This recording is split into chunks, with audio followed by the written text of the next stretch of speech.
Hello, everybody, and welcome to Vida Tennis, the podcast for those of us who eat, sleep, breathe tennis. Today, we have a very fun episode planned for you with some fellow tennis podcasters, Billy Hanson and Paul Munkholm, which I'm pretty sure I'm probably mispronouncing that. That was perfect. Perfect. They are from the Ball Boys podcast. These guys are tennis fanatics, and they follow the Pro Tour to a T. This is going to be different from our usual episode format because the year is ending and I want to celebrate another year of tennis fun. I figured it is time to let our hair down, joke around, and look back at what tennis looked like this year on the tour. So I figure why not bring two amazingly fun tennis podcasters to join us. Welcome, Billy and Paul, to Vida Tennis. I'm so excited to talk with you guys today. Hey, Jennifer, so excited to be here. How was your Thanksgiving? It was really good. I ate too much and now I feel like I need to hit the gym. How about you? Same situation. There were like 13 dishes and I wanted to try everything, but I feel like how do you give every dish the love it deserves when there are so many dishes, right? How do you pay attention to 13 things at once? Paul, do you have any? I like a group setting. Yeah. But I think the big question I have for you, Jennifer, is cranberry sauce. What's your take on it? Love it on everything. Yes. Thank you. I feel like it's an East Coast thing because I'm a recent LA transplant and everyone I talk to, they're at most indifferent, if not really anti cranberry sauce out here. I think it makes, otherwise it's just a turkey dinner. Right. It's not Thanksgiving without it. But it might be like too much sugar for LA people or something. I don't know. Oh, yeah. I have not been converted to the LA diet yet. They only serve Ozempic here. Now, I don't like stuffing. That's the one thing I will not do. I will say there are a variety of stuffings. You don't have to follow that traditional cornbread sausage recipe or whatever. That was a tradition in my family, and we actually veered away from the tradition this year. That's a San Diego Thanksgiving. Yeah. Usually my mom and I cook and everything, but my mom had to get some medical procedure done. So we plan on not cooking and we got everything done from Whole Foods and it was the best thing. I mean, you just reheat everything and it was amazing. That's how to do it sometimes, for sure. I hope your mom's okay, but at least you got a good Whole Foods out of it. Yeah, she's good. She's really good. Thank you. But I want to learn about you guys, your tennis background. I've definitely heard your podcast, but I don't really know much about what your tennis background is. Can you guys kind of walk us through that? Yeah, I'll jump in first. So yeah, my name is Paul Munkholm. I have been a lifelong tennis player. I grew up playing in the North Shore of Boston about, I guess, 40 years ago now, which is crazy because I'm only 21. But I grew up playing on the public court. So back in the 80s, there used to be like a lot of youth tennis programs. Like youth tennis was a big thing across America. I don't think it really happens anymore. I don't think you don't really see the sort of the public courts with lessons out there as much, I think, as you used to. But I loved the game immediately and I got obsessed with the game. So there's this meme out there. I don't know if you've heard this, but basically the meme is every 13-year-old gay boy finds a diva to worship and then they worship her for the rest of their life. So a lot of people, that was like Madonna or that was Britney Spears. For me, it was Jennifer Capriati. When I was 13, she was just breaking in and she was like this phenom and the entire country was watching her. She was just like this force and this fresh sort of breath of air on the tour and just an amazing game. And then her story, it was like she was my Britney Spears, her trials, her tribulations, her everything. And so I love tennis, not only for the actual sport, but the people and the personalities. And that's a lot of what we talk about on the Ball Boys. It's not just sort of the tennis, but these are people and tennis's role in culture. And so that's a little bit of my background. But I also played competitively through high school. And then I lived in New York. Impossible to play tennis in New York City. To get a court between weather and waiting and costs and everything. Yeah. But now as an Angelino, I play a couple times a week and I really like attacking Billy's second serve.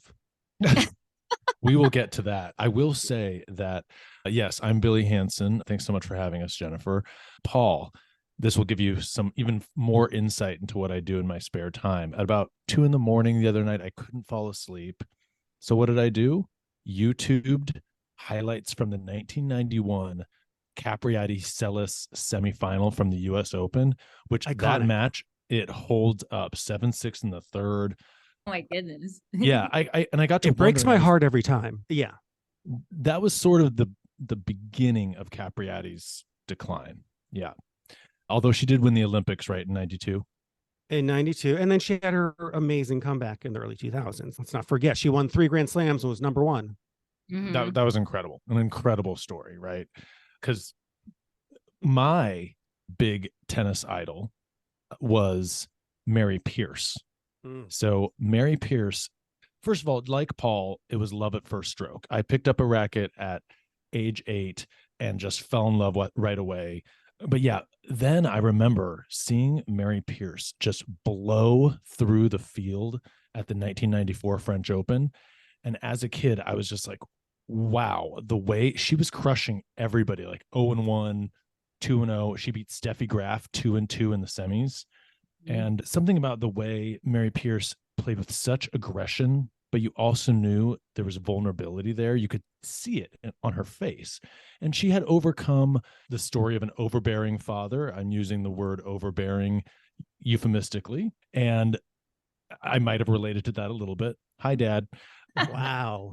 But I even was so inspired that it was speech class and I had to give a speech. And so I created this poster. I cut out all these magazine clippings of Mary Pierce. I called it Piercing Power was the title of my speech. I love it. I mean, I was so proud. I went in there and it was still to this day probably the best speech of my life. I don't know what that's saying much. I set the bar pretty low. But Did you give it in French? no. No, un petit, like Mary Mais non. Pierce? No, Mary Pierce famously does not speak totally fluent French. no. She plays for France, but she does yes. not speak French. Yes, And I don't blame her. She needed some of that federation money. But I know that.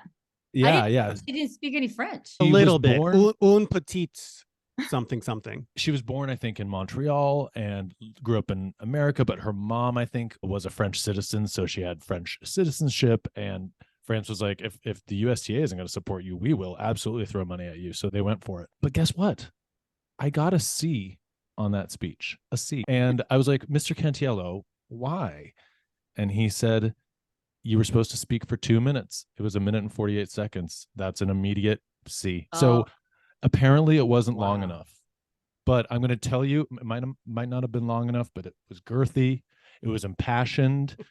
I was proud of the speech despite the C.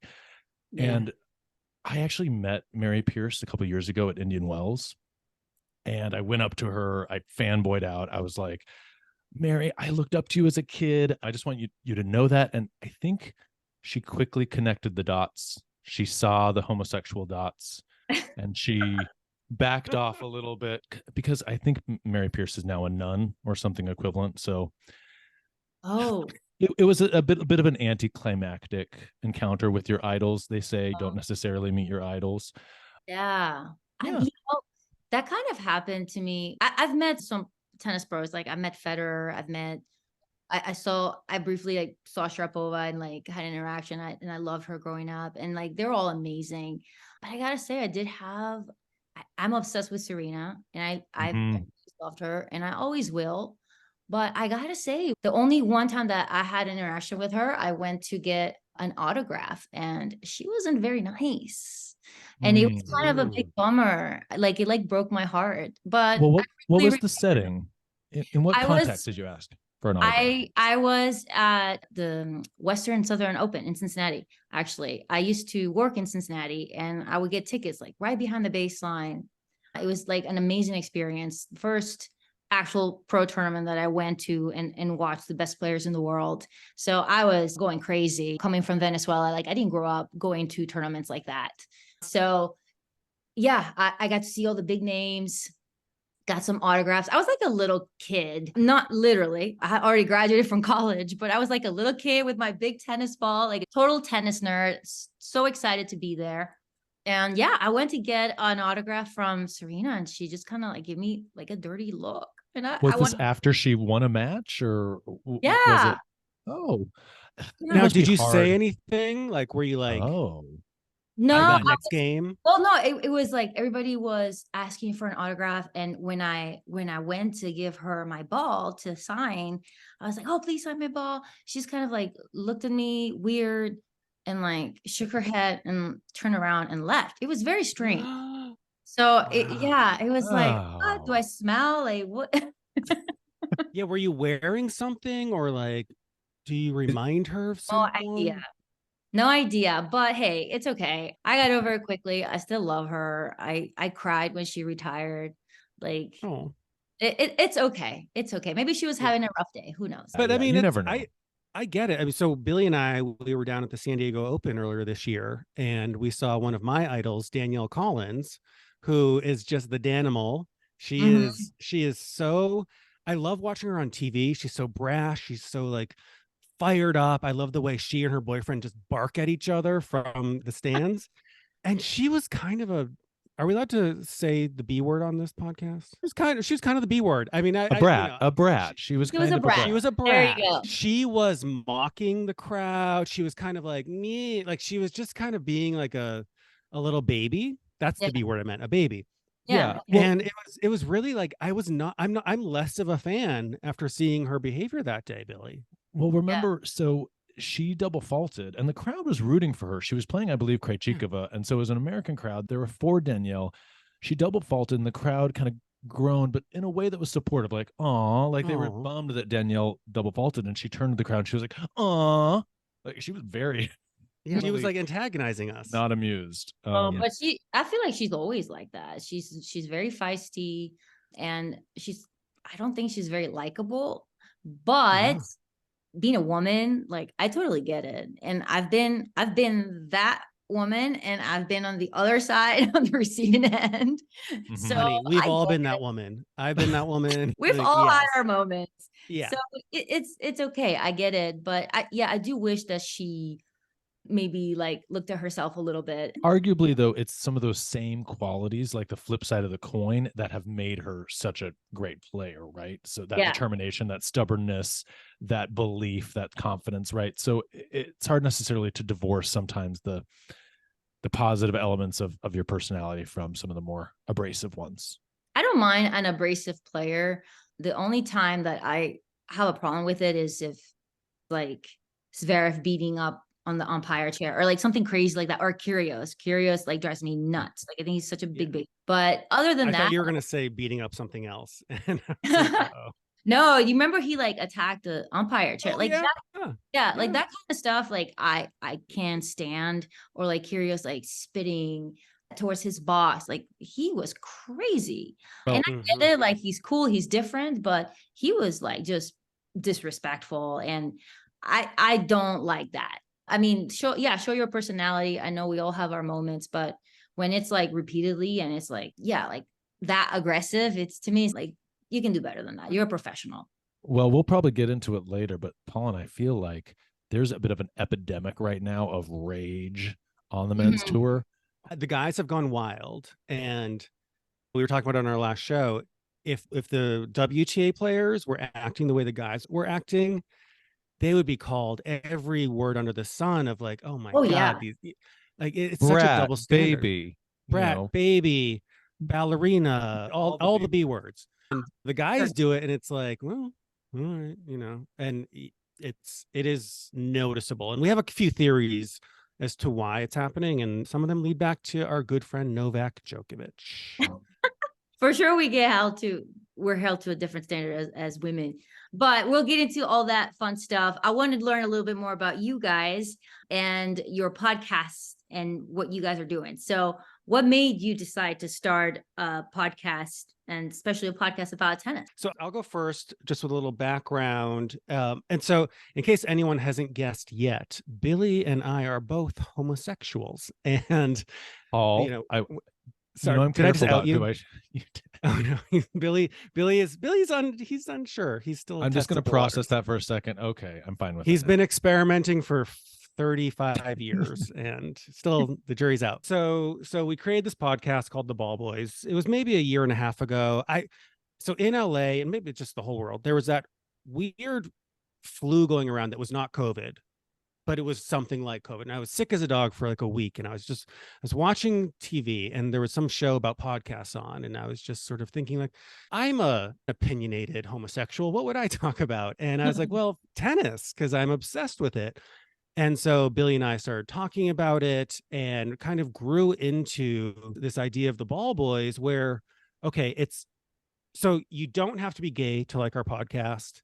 You don't have to like boys to like our podcast, but you do have to sort of have a little fun, kind of talk about tennis in a different way. And when it does come to gay guys, it is very, so a little data. You ask the average gay guy, do you like sports? They're like, sure, whatever. Maybe not really. Maybe it's triggering, whatever. You ask them, oh, but do you like tennis? They're like, oh my God, I love Serena. Oh my God, I love Rafa. And they get really into it. And there is such a big population of people who are both gay and tennis fans. Now, if you like tennis, it doesn't mean you're gay, but it doesn't mean you're not gay. And so we were just thinking, okay. I was like, wait a second. Yeah, sorry. It's definitely cause for further investigation for sure. I mean, it definitely prompts further examination. Ball Boys was Paul's brainchild, and I am so happy that he invited me to join him on this journey because it's been so much fun. And I have been obsessed with tennis since the age of 8. And I actually was a tennis pro here in West Hollywood. I was the head pro at West Hollywood Park, and I also taught at Plummer Park. That was super fun, but a combination of COVID and injury led me away from teaching consistently. So this podcast was a way for me to put all of my supposedly useless tennis knowledge to use. And as Paul said, I wanted to speak truth to tennis's innate queerness. And also it's just fun because like some other people in Los Angeles, I'm a screenwriter, and there's so much time where you're sending scripts out and they're getting read, but they're not getting made, right? And it's fun to actually just make something real and have control over making something real versus that whole rigmarole, Hollywood rigmarole. So that's been a real fun aspect of the podcast for me. And listen to Billy's voice. I mean, that voice was made for podcasting. Absolutely. He's got a face for radio, but a voice for podcasting. And it's just like, I don't know if this is his natural voice, but Paul, jury's out. Do you think Mr. Cantiello would give me an A now on my speech if I just hit that 2-minute mark? It's been more than 2 minutes. So yeah. And with that voice, I mean, and I think the name is funny because when I first saw it, I thought it was about being a ball boy, like a ball boy at a tournament. And then I hit play and I was like, oh, hey, what is this? This is very different.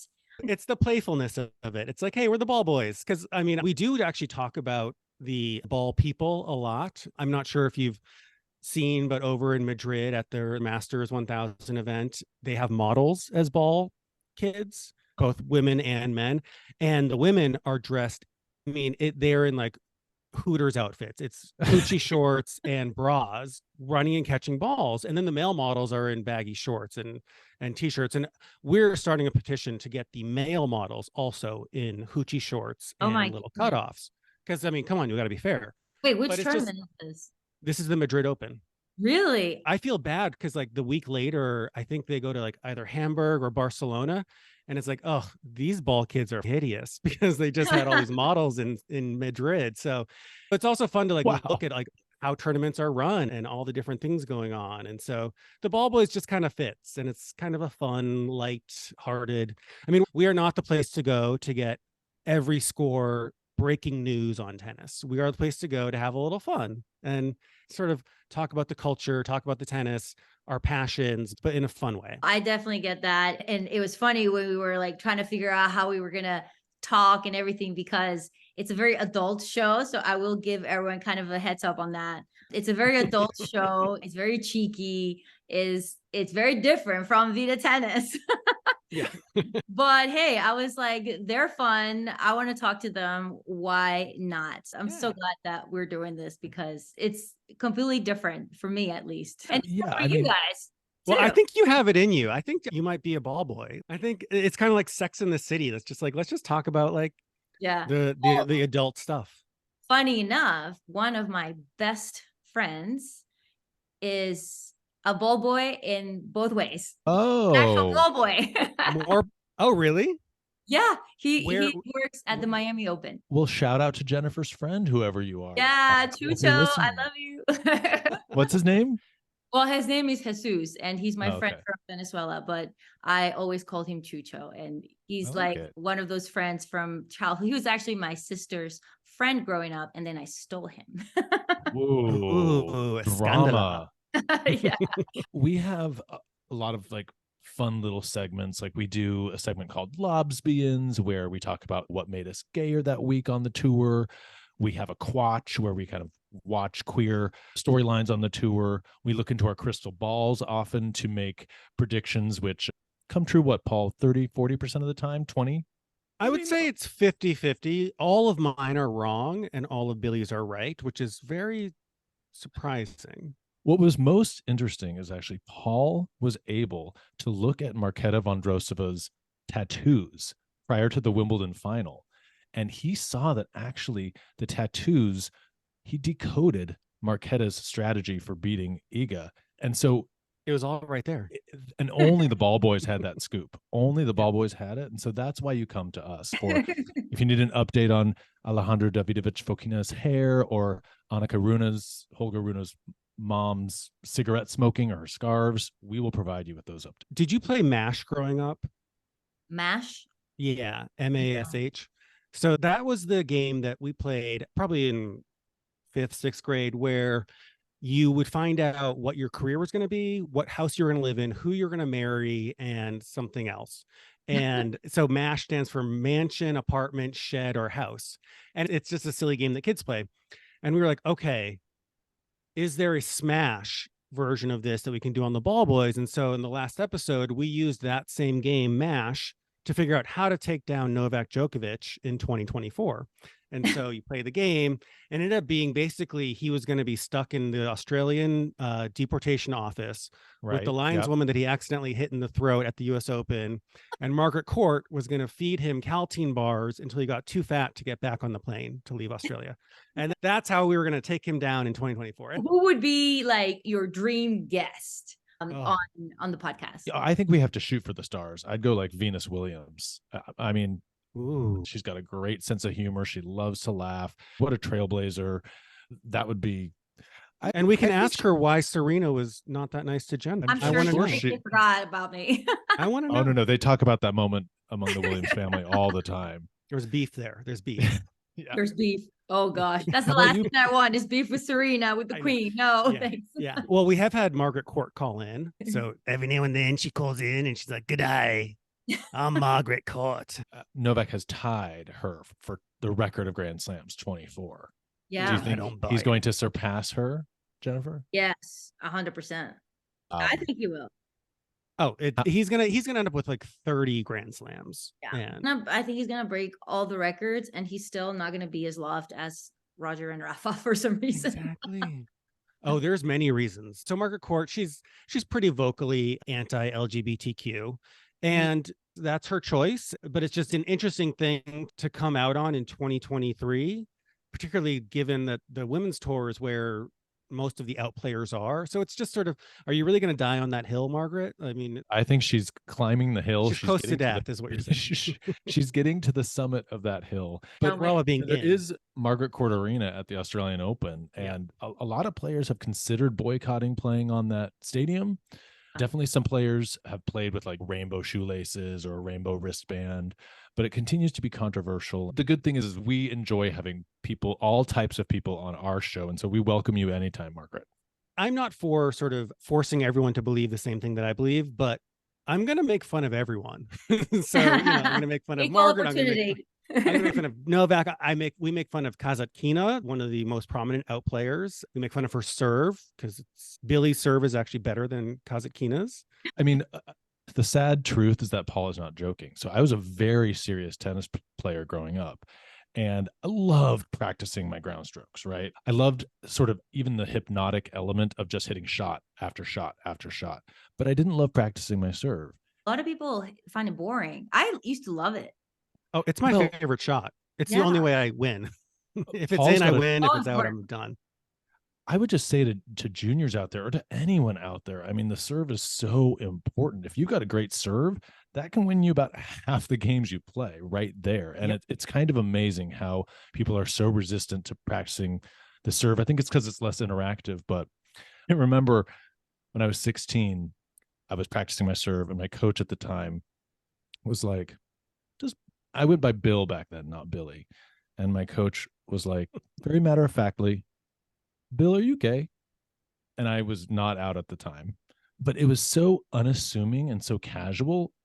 I was used to people either taunting me about it or talking about it behind my back, or being threatening. In a way, I mean, of course I denied it immediately. I was like, what? But it was, I don't know if he saw my serve. And I was gonna say, do you have a gay serve? Like, is it? Yeah. What gave it away? If there was a relationship between me tossing. How old were you? 16 when he asked that question. Again, it was very just frank. Is that ever like a right question to ask a student? Well, I don't know. I mean, it did make me sort of uncomfortable at the time. Yeah. In retrospect, it was kind of nice for it to be asked in such a casual way, because it seemed like no matter how I answered, he wouldn't care. He was going to be fun. Kind of cool. And we'd been working together for several years, so we had kind of a friendship. So, but I don't know. Do you think it's appropriate? You've never asked Jennifer, do you ask your students if they're gay? No, because to me, like, that's not going to change anything about the training. And I don't know. I feel like it'd be kind of cool. You might go with a one-handed backhand if you're gay. I don't know. I mean, I figure out new ways to motivate them. Yeah, they feel comfortable, and like somebody wanted to come out and like tell me that, but that's none of my business. As a coach, I feel like that's not gonna do anything different. And what about on the tour? Are people like openly gay? I mean, I have no idea. On the tour? Wow. On the women's side, there's a few. Daria Kazatkina is probably the most prominent one right now. Obviously, there have been people like Billie Jean King in the past and Martina Navratilova, but Amelie Mauresmo. Oh, yeah. I love her. Amelie. Oh, how chic does she look when she's like looking? She's now the tournament director for Roland Garros, right? And she'll just come out there in one of her blazers and chic sunglasses and just overlook Chatrier, kind of nod, walk away. It's great. Well, that's one of the things we've very noticed. Dom energy. On the ball boys, we've been talking about this. Like, some of the former prominent female players are just aging so gorgeously. Like, have you seen Gabriella Sabatini lately? Oh, she's gorgeous. Oh my God. She is setting the new standard for what someone in their 50s can sort of be. I mean, she is just so chic, so beautiful. But on the men's side, there are whole forums, pages and pages and pages of people speculating, but no player has really come out while he was an active player. There are players who have come out since, so like Brian Vahaley, but currently there's no one who's openly gay on the men's tour, at least that I'm aware of, in the top 300. It'd be a fun moment to see how a player would navigate that and how they'd be received. I would actually love to see that. Somebody just come out, be themselves, and kind of like make history, because that's not something that we see, not just in tennis, but in any sport, right? Like, it's, you got to be a man, right? And in any sport, including tennis. So I think it would be really cool. But I also understand that tennis is an international sport, and culturally it's very, here in the US, some countries in Europe, it's very open, whatever. Like, a lot of countries, it's very closeted. And you make a good point. Like, how would that player necessarily be received in China or in Saudi Arabia, or who knows where they might be playing? We don't have an agenda around that. Like, we have no interest in outing players or being like, I hope there's a gay one. It's more just like on the audience side. So are you familiar with Grindr? Yeah. The app. So yes. Oh, come on. You can tell Jennifer's used Grindr a ton. She's like, see it in her eyes. So at the Miami Open, I'm sure if your friend went on Grindr, it would be a very active grid right around there, because whether or not there's professional players who are gay, the audience is it's a higher percentage of gays than you would find at a football game or at sort of an average sort of standard American place. Like, it's just, the gays love tennis. And so like, that's more what excites us, is just like, hey, there's this thing there. And that's one of the things, like we try to decode that a little bit. Like, is tennis a little bit, is it because it's kind of campy? Is it because both women and men are very successful in it? Is it because we get to like worship divas? Is it drama? I mean, you go to Wimbledon when they had their 100-year anniversary a couple of years ago, it was the campiest celebration ever. And then they trotted out all the former winners, and Venus Williams came out looking like Beyonce. She ate it up. You don't see that in other sports. And so it's more just like, as the audience, there's just such an appeal to, I mean, straights as well, I'm sure, but like, it's hugely appealing to the LGBTQ community. Elegance and fashion in tennis. And also it's not just a spectator sport, it's a sport that people play. You made a great point earlier when you were talking about kind of the macho element of sports and kind of the toxic masculinity. While I do feel that exists in tennis for sure, because it's an individual sport, you're maybe not subjected to it as much as you would be if you were on a football team, right? Or on a hockey team. You might feel that even more intensely. So maybe some of the community is drawn to the fact that they were drawn to tennis because they didn't have to deal with that tense locker room dynamic of a team sport. That's a really good point. But okay, so let's get into our Vida Tennis Awards for the Pro Tour 2023 in review. The first one is the most iconic moment of 2023.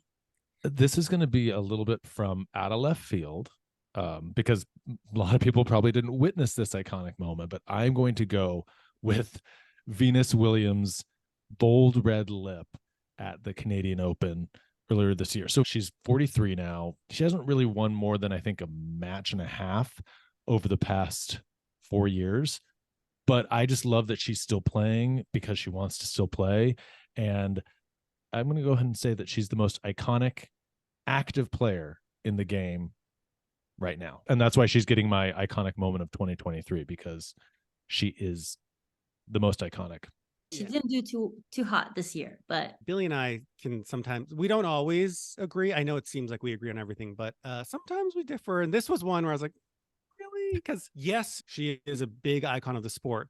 I don't know if she's the biggest icon right now. And yes, that red lip was noticeable, but what was your most iconic moment? What really jumped out at me, and this is pretty recent, but did you see that photo from the WTA finals in Cancun where Sabalenka was covered in like 3 white towels, just sheltering herself from the monsoon or hurricane or whatever the hell was going on in Cancun? Because for some reason they decided to have the WTA finals during rainy season in Cancun.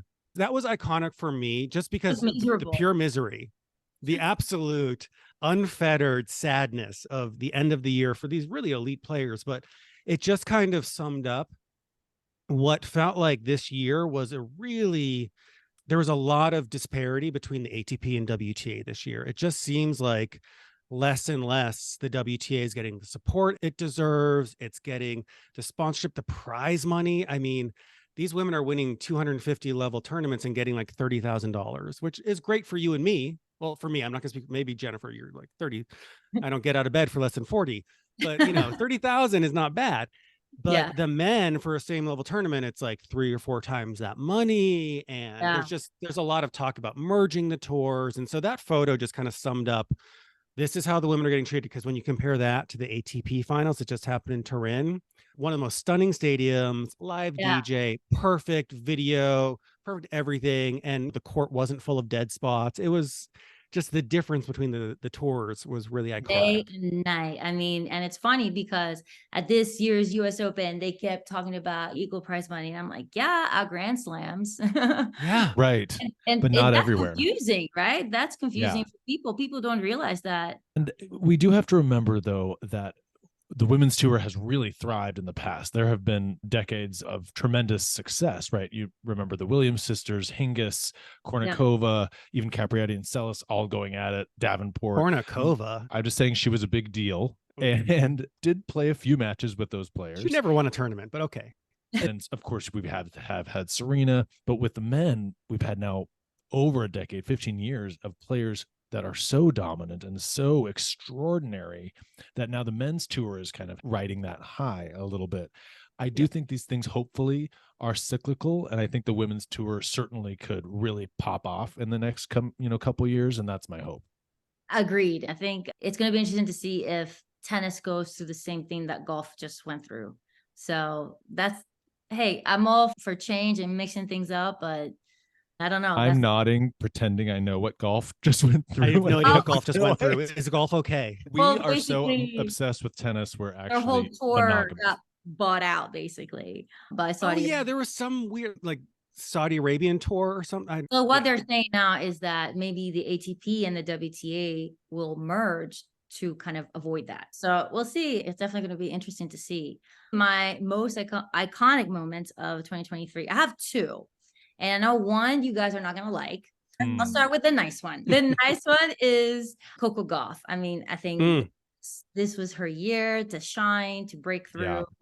Just absolutely love her, love watching her succeed, winning the Western Southern Open, and then right away winning the US Open. Like unbelievable.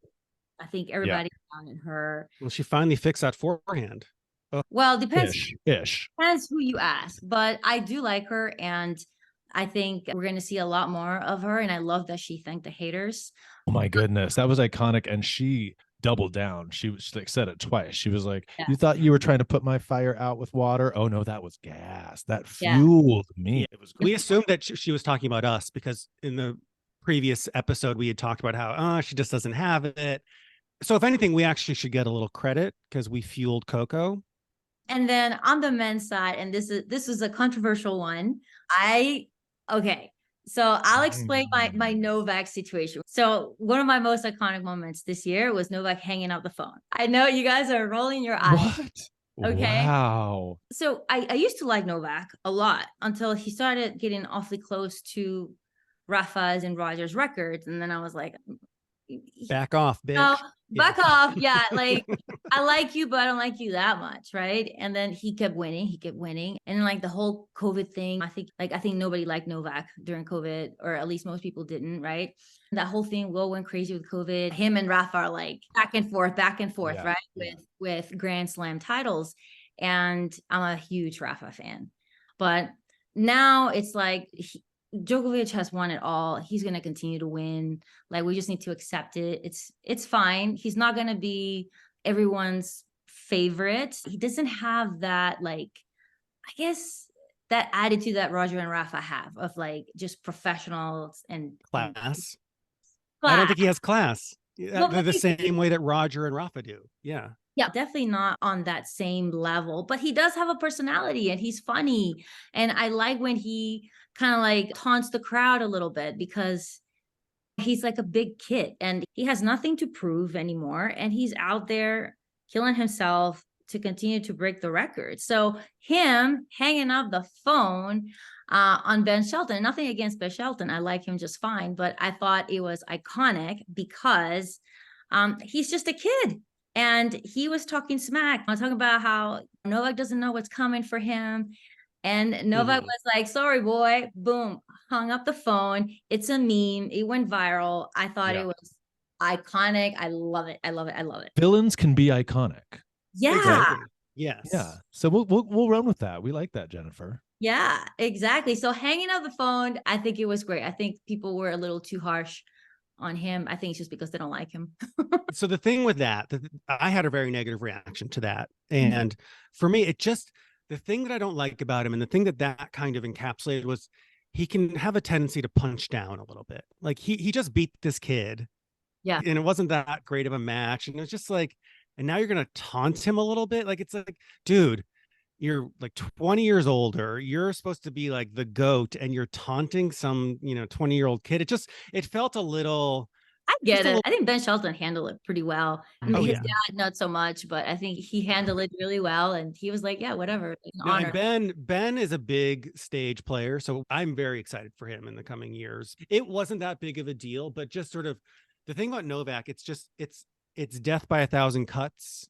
Just at the ATP finals, the way because he lost a set, he stomped on 2 rackets and just destroyed them. It's just like, bro, come on.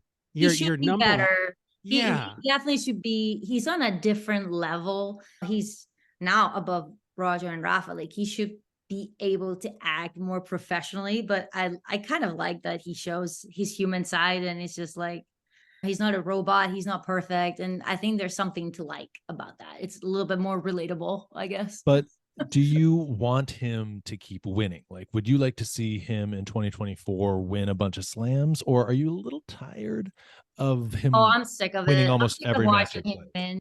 But at the same time, it's like he's gonna really break all the records. He's gonna continue to. So it's like nothing but respect, right? But I am kind of sick of watching him win, to be Well, honest. and it's wild I'm because over it. we've never had 3 players win so many Grand Slams sort of at the same amount of time. Imagine one of them, Roger or Rafa, was from a different era. It's like Novak would have like 40. He is just going to keep on winning. There's something I do enjoy, though, about Novak arguably being the best player of all time, but not ever really achieving that GOAT status because he's just never going to be beloved. He's just Yeah. never going to, I mean, crowds boo him.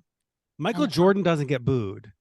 Tiger Woods gets booed for different reasons, but it's sort of like there's like a Serena Williams doesn't get booed. He just doesn't have that charisma. I don't know if it's charisma or just the like it.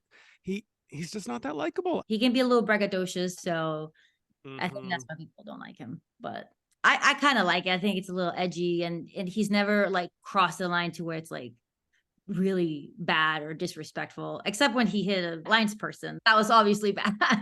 Iconic. That would was have now iconic. if that was this year, that would have definitely been my moment. Okay, the next award is Coach of the Year. Iga Swiatek has a great team around her. She's been with the same sports psychologist for a while, the same trainer for a while, and then Thomas Wiktorowski has been with her since the top of 2022. And she's won 3 slams during that time. And I feel like she's improving every day, every month, right? She's getting better and better. Yeah. And I know he's not a celebrity coach, but they've clearly got something working, and going to be my pick for Coach of the Year.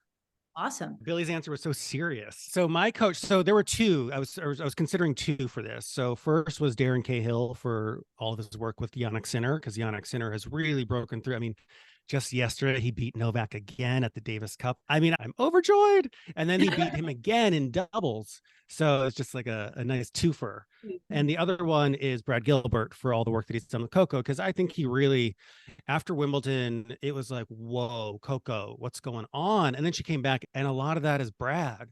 What Brad is able to do with players over the last 3 decades. I mean, he's really coached a lot of people to major success.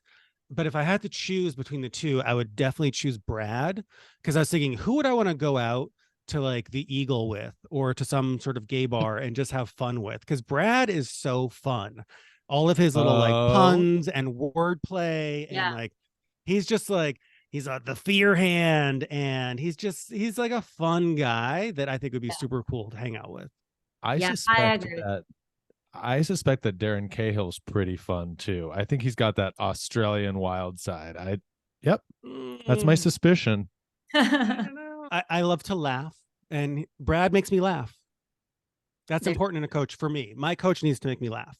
I love Brad Gilbert, and I think he did an incredible job with Coco Gauff. I mean, proof is in the pudding. Like, what a turnaround. So I would agree with that. And I also thought it would be worth mentioning Heidi Elterbach, who is the coach of the Canada team at the Billie Jean King Cup, and actually got to work with her one summer, and she is lovely. And I'm so happy for her. That was a great moment for Canadian tennis. And of course, it's been a long season, so a lot of people checked out by that point. But Canada winning the Billie Jean King Cup, I personally loved Leylah Fernandez's resurgence this year. It was kind of a quiet resurgence, but she really... Paul loves... I have to drop Leylah's name every time we record. There's nothing like a subtle resurgence. I mean, come on. Leylah. I mean, it's not an oxy. Well, I mean, she won a 250, you know, and I think Heidi did a terrific job coaching them. So I'm with you on that vote too. She's great. And then the US with Kathy, and she retired. She's also an amazing coach. So that's really fun. Who's taking over for Kathy? Is it Lindsay? Oh, I don't know. I think you mentioned Lindsay Davenport at some point, Paul, but I don't know if you were right. Oh, really? Oh, that'd be great. Lindsay is another icon for me. She's like big babe tennis to the T, and like, love. All right. Best and worst fashion moments of the year. Mine is a hybrid, both the best and the worst. As you know, Adidas made some interesting statements at the US Open, and Caroline's unitard. Do you remember Caroline Wozniacki in that unitard? Yeah. She was making her big comeback. She played Coco Gauff close in the fourth round. It was a very form-fitting unitard. Some people say they spotted a camel toe. Yeah, can we say camel toe on this show? It was but Caroline, she seemed to love wearing it. She seemed to feel really excited in it. She had a great tournament. So it's best and worst at the same time. Yeah, I'm not a fan of that. I love seeing her back, and she proved to us she is absolutely not pregnant, because there was nothing left to the imagination in that. But oof. That was my worst for 2023 was the US Open bodysuits.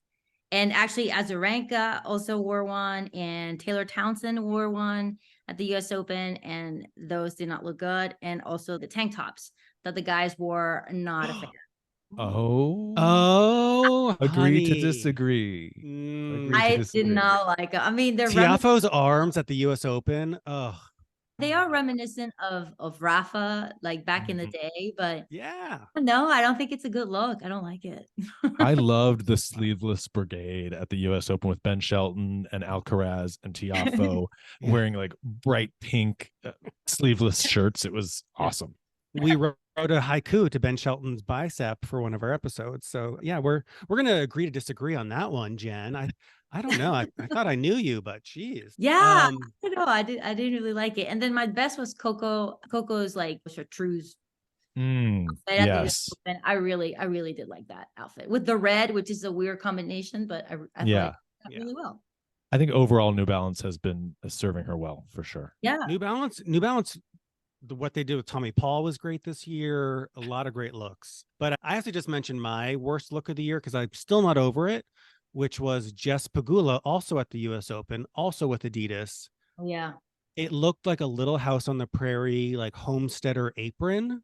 Like, I don't know if you remember, but it was like 3 different checkered patterns over each other on the skirt. And it was so unflattering. I could not watch her play because it was such a bad look. And I can't believe they forced poor Jessica Pegula to go out like that.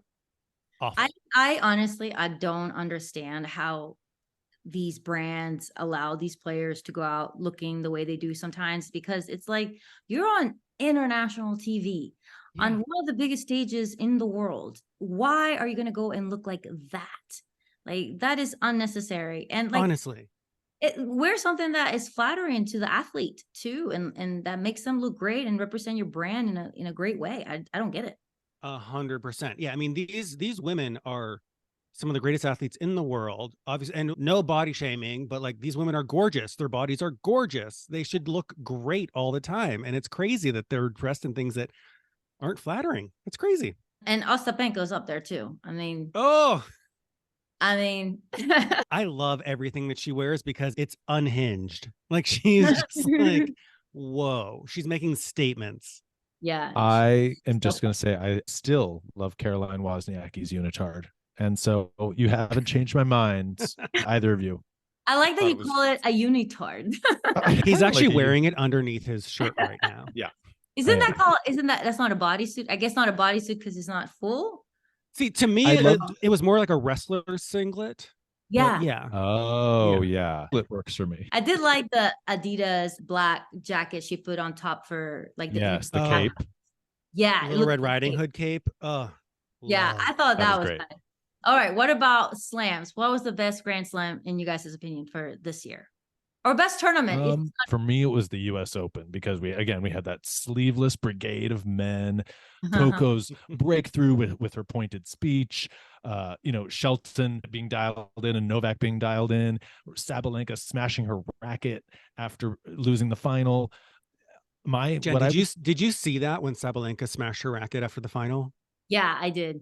Like, anyone who's listening, like, it is worth looking up if you missed it. The way she just goes quietly, calmly into the locker room, completely alone, and it's like caught on like a ceiling cam. She just picks out a racket, calmly walks, and just smashes it, and then throws it in the trash. It was so good. Yeah, it was funny, but I do think that she knew she was being filmed. I agree. The camera was too well placed, and it was the performance was too exquisite for it not to have been someone I playing. know. It was very dramatic. I will say that Madison Keys, I'm a huge Madison Keys fan, and seeing her lose that semifinal, which was a great match to Sabalenka, was heartbreaking. But again, the US Open, in my opinion, came to play. There were so many storylines. It was so loud. That's my vote for best Grand Slam, US Open. Mine was, so I've been shy about this on our show, but I actually got to go to Wimbledon this year, and it was so freaking awesome. And I went with a good friend of mine over. He was living in Paris. We met in London. And the day that we went, I still don't understand how the ticketing at Wimbledon is very weird. It's like you sign up for a lottery and maybe you get to buy it, maybe you don't. But because of that, the prices are not bad. And we were in like the 23rd row of center court. And it was, a couple $100. It was like getting those seats at the US Open, it's like in the thousands.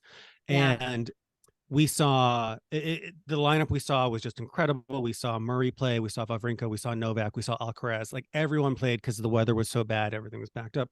But the setting. So what you're saying is that if you were Paul and you went to Wimbledon and sat in the 23rd row, then Wimbledon was by far the best Grand Slam. So, but the storylines at Wimbledon. So yes, it wasn't just that, but it didn't hurt. So listeners, if you have a chance to go to Wimbledon, go. It does smell like an English garden. Everything just is like fresh. But it's the one freaking Grand Slam that Djokovic didn't win, which yes. the only thing I have, and I need to get over this. I probably need to talk to my therapist about this. I don't want Novak to win the Grand Slam. I'm fine with all the other records. I just don't want him to win the Grand Slam. And so this calendar year Grand Slam, the calendar year Grand Slam, even though he has held all four before, but like, and the Olympic medal, the Olympic gold. And he has no Olympic medals. So like those are our last two defenses against the dark arts of Novak Djokovic. So I loved that final. It was great. And I also loved, that was like one of the first tournaments that Svitolina came back after being a mother, and her run, she like had such a great run to the semis there. She beat Swiatek, right? Yeah. And she was great. And I was heartbroken when she didn't. I was like, oh, she's going to take it all. She didn't. She's got a history of not quite getting over the finish line, but it was such a great storyline. And again, I was there. So it was great. I totally get it. So I went to the French Open this year, and that I see what this is now. Yeah. So I went to the French Open. I loved it. I had never been. I'd never been to Wimbledon, and I love the French Open. It's getting tickets is ridiculously difficult, but you can get really close seats for like a normal price. I have a question for you, Jennifer. So I went there a few years ago before they did the whole expansion, right? With Simone Mathieu court, and they expanded the grounds. It definitely felt cramped when I went there, but I know they've since really expanded it. So were you able to walk freely and kind of really enjoy the atmosphere? Because people were shoulder to shoulder when I was there, because I think the grounds were just so tight. They are a little tight, but they made the renovations to fix them, so maybe that improved. It wasn't always tight. It was just like maybe between the daytime and nighttime session that would get pretty crowded. Change over.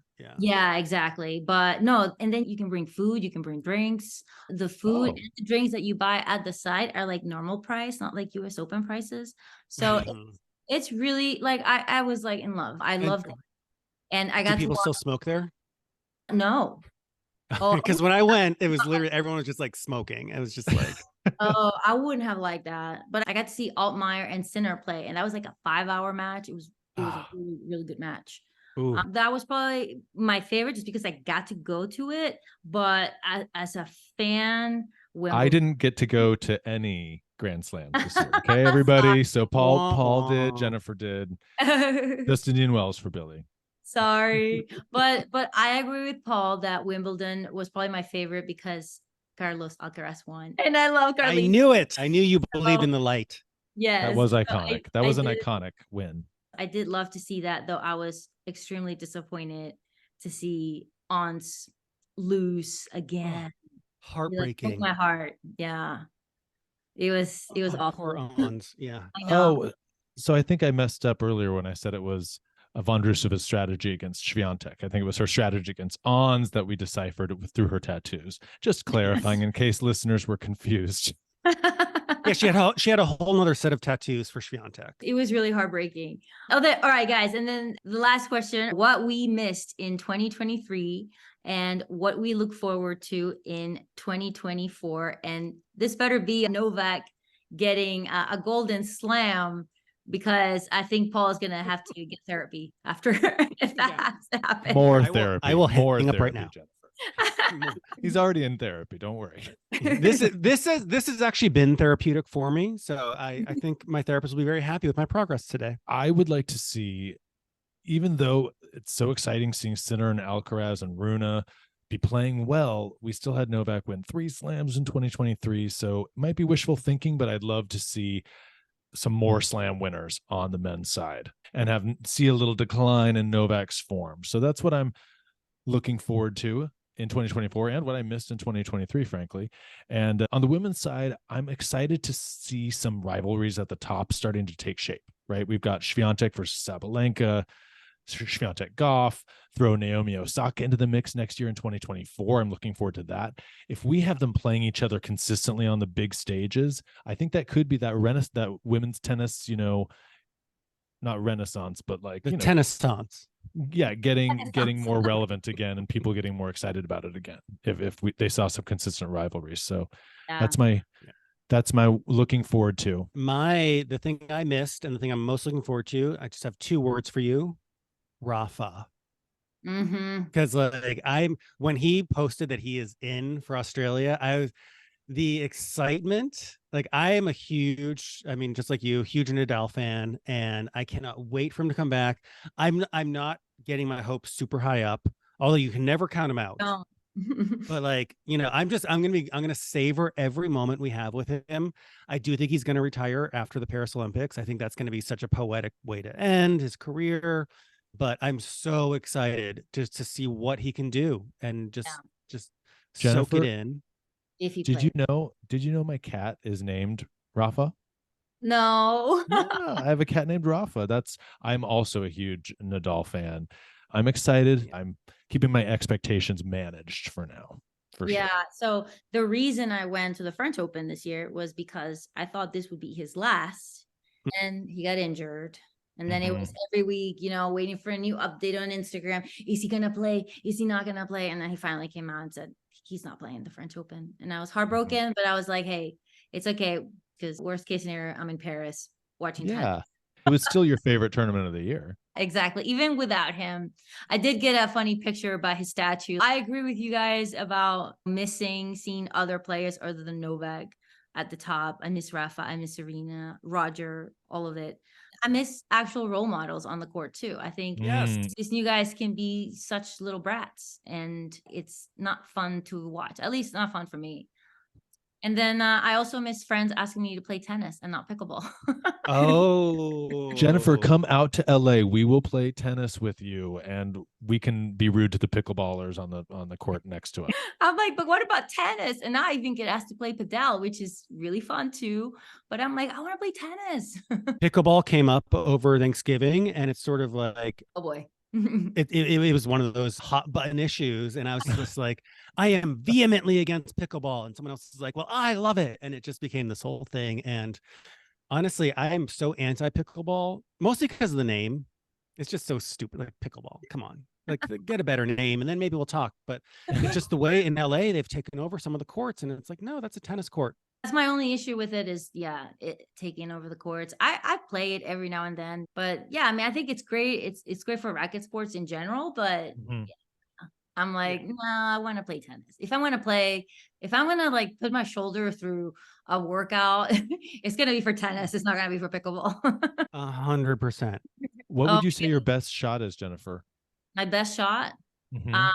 Forehand for sure. Oh yeah. Oh yeah. Love it. You could teach Coco Gauff a thing or two. Yeah, I think I could. I'll help her. Yeah. Coco, call Jennifer. Yes. Or DM me on Instagram. Speaking of which, just quick plug. Everyone can find us on Instagram at TBB Pod Official. Is that right, Paul? That is it. The official account. Don't follow the unofficial accounts. It's TBB Pod Official. And we're the Ball Boys. You can find us on Spotify. This is a labor of love. This is something that was just me and Billy, and we do everything, the writing, the editing, which is so fun. We don't do the editing. Paul does the editing, I have to say. And it was thank the you, royal Paul. we. Thank you, Paul. Nice. Well, thank you so much to you guys for talking with me today. Everybody go check them out. The Ball Boys podcast. Thank you guys so much. That was so This fun. was so fun. I loved this conversation. I want to do it again. I mean, if you need a couple of opinionated homosexuals for anything else, like just call us anytime and we will show up. Sounds good. You guys are welcome anytime. Awesome.